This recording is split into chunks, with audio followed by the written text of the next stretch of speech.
Senator Marsha Blackburn, Republican from Tennessee, Thank you. joins me now here in New York. Good to see you, Senator. Good to Thanks see for you. being. So what happens if Russia becomes essentially the gas station for China? Well, Russia is the gas station for China. They are their largest supplier. But David, what we need to know is how deeply China is going to push to bail out Russia. And whether it's economically with the Union Pay cards, whether it is trying to backfill as we take them out of the SWIFT system. I have a resolution that the Senate supports taking them completely out of the SWIFT system. And then you have to look at the purchases of energy. And then that relationship between Xi Jinping and Vladimir Putin, who I think are the anchors of the new axis of evil. And you have Iran and North Korea joining them in that. Well, you mentioned Iran. I mean, it's extraordinary that not only are we still negotiating with Iran about another Iran deal like the one that President Obama formulated and that Trump took us out of, but Russia is actually at the bargaining table. What's up with that? This is one of the most troubling things that this administration has done. We saw how tentative they were and really very timid as they dealt with Afghanistan and the withdrawal. They made a debacle of that.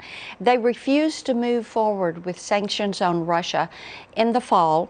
They refused sales of lethal aid in the fall to Ukraine.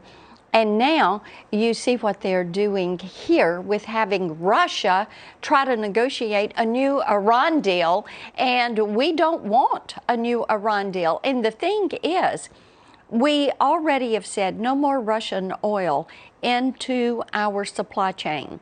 But now they're trying to say, okay, let's go deal with Iran and make buying Iranian oil a part of our solution.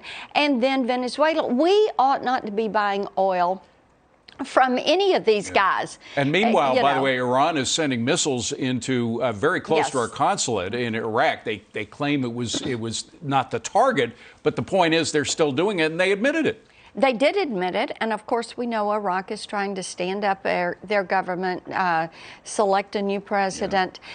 We also know that Putin is into soldiers for hire and mercenaries to go carry out this urban warfare in Ukraine, and he's pulling these terrorist mercenaries out of Syria.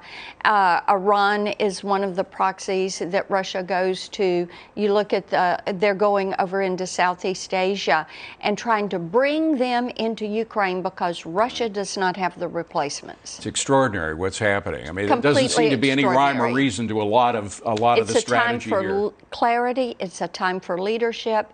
And Joe Biden and this administration are not providing that for the U.S. or for the world. Clarity and leadership. You don't see a lot of that these days. That's right. Good to see you. Thank you for being here, Senator.